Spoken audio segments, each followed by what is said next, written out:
Hello అండి, welcome to me food express. ఈరోజు నేను అదిరిపోయే బొబ్బరి గారెలు చేసి చూపించడానికి వచ్చానండి. ఇట్లా తుంపితే తునిగిపోతున్నాయి, బయట అంతా క్రిస్పీ లేయర్, లోపల మొత్తం మెత్తగా బాగుంది. సో ఇది ఎలా చేయాలో చూద్దాం రండి. దీనిలోకి కావాల్సిన ఇంగ్రీడియంట్స్ ఒక్కసారి చూడండి.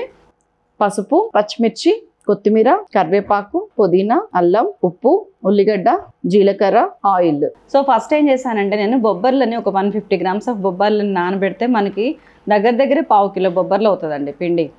సో ఈ బొబ్బర్లను రాత్రంతా నానబెట్టుకున్నాను 8 to 10 hours.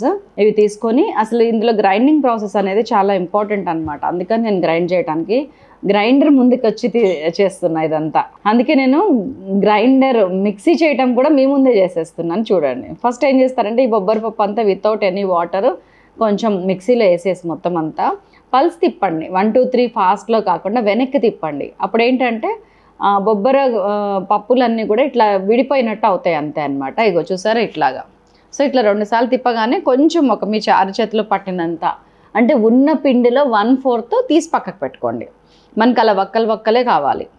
సో ఇప్పుడు మిగతా పిండిలో ఏం చేస్తారంటే ఒక 1 ఇంచ్ అల్లం ముక్క, అండ్ దెన్ పచ్చిమిరపకాయలు ఒక 4-5 ఉన్నాయండి. ఇవి కూడా వేసేస్తున్నాను. ఒక 1/2 టీ స్పూన్ ఉప్పు, కొద్దిగా ఒక 1/4 టీ స్పూన్ పసుపు, కొంచెం కరివేపాకు. ఇంతవరకు ఏం చేస్తారంటే మెత్తగా మిక్స్ చేసేద్దాం.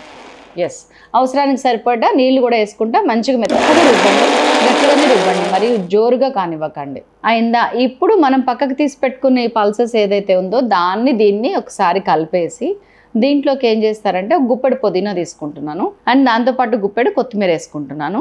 ఇవన్నీ కలిపి మళ్ళీ ఒక్కసారి పల్స్ తిప్పుతున్నా, మిక్సీ కాదు. అంటే ఇవన్నీ కలవాలంతే. నాకు పుదీనాను, కరివేపాకు, కొత్తిమీర మరీ ముద్ద అవ్వద్దు. చలో వచ్చేసింది కదా. ఇప్పుడు ఒక గిన్నెలోకి తీసేసుకుంటున్నాను. దీనిలోకి ఒక 1/2 టీ స్పూన్ జీలకర్ర కలుపుతున్నాను. ఒకసారి ఉప్పు చెక్ చేసుకోండి మీకు సరిపడా ఉందా లేదా. ఒక కడాయిలో ఆయిల్ తీసుకోండి. మంచిగా వేడెక్కిందా లేదా చెక్ చేసుకున్న తర్వాత లాస్ట్ మినిట్లో జస్ట్ ఇప్పుడు వేయబోతున్నాం అనగా ఇప్పుడు ఉల్లిగడ్డ కలుపుతున్నాను. ఆనియన్ ఒక మీడియం సైజ్ ఆనియన్ అంతే, అక్కడక్కడ తగిలేటట్టు వేసుకోండి, మరి మొత్తం వేసుకోవద్దు. మంచిగా కలిపేసి ఇదిగోండి చేత్తోనే చిన్నగా ముద్ద తీసుకోవటం, ఒత్తటము, మధ్యలో ఇట్లా రౌండ్ చేయటము, మధ్యలో హోల్ పెట్టటము, వేసేయటము. అట్లాగా వేసుకుంటూ వెళ్తే ఇదిగోండి 150 గ్రాముల పప్పుకి దాదాపు 25-30 బొబ్బరి గారెలు అవుతున్నాయి మనకి. సూపర్ కదా. అన్నీ అయిపోయినాయి, ఇంకా తింటమే ఆలస్యం. తప్పకుండా చేయండి. నెక్స్ట్ ఎపిసోడ్ ఏమొస్తుంది అనేది చూడండి. థ్యాంక్ యూ సో మచ్ అండి. మీ శైలజ.